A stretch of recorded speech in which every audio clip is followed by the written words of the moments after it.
আওয়ামী লীগ ক্ষমতায় আসার পর জামায়াতের শীর্ষ 10 নেতাকে খুন করা হয়েছে উল্লেখ করে আজহারুল ইসলামের মুক্তির দাবি জানিয়েছেন বাংলাদেশ জামায়াত ইসলামীর আমির ডক্টর শফিকুর রহমান। একই সঙ্গে 25 ফেব্রুয়ারি স্বেচ্ছায় নিজেকে গ্রেফতারের কথাও জানান তিনি। শনিবার দুপুরে লক্ষ্মীপুর আদর্শ সামাদ সরকারি উচ্চ বিদ্যালয় মাঠে জামায়াতের গণজামায়াতে প্রধান অতিথির বক্তব্যে এসব কথা বলেন তিনি। জেলা জামায়াতের ব্যানারে এই আয়োজন করা হয়। 53টি বছর এক এক করে চলে গেল। আমরা আসলেই সত্যিকার অর্থে স্বাধীনতার স্বাদটা পেলাম না।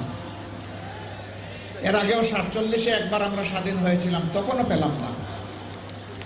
এখন 24-এ মানুষ বুক পড়া আশা নিয়ে, বুক পেতে দেওয়া গুলি নিয়ে মানুষ আশা করেছিল যে 24-এর পরে সমস্ত দুঃশাসন এবং সমস্ত দুর্নীতির অবসান হবে। আমরা কি মুক্ত হতে পেরেছি?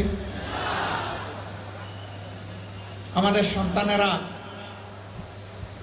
একটা বিশাল স্বপ্ন নিয়ে তারা জীবন দিয়েছিল।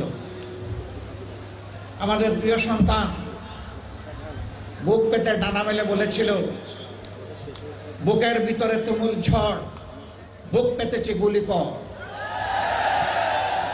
কি সেই ঝড়? সেই ঝড়টা ছিল সমাজের অন্যায়, অবিচার, দুর্নীতি এবং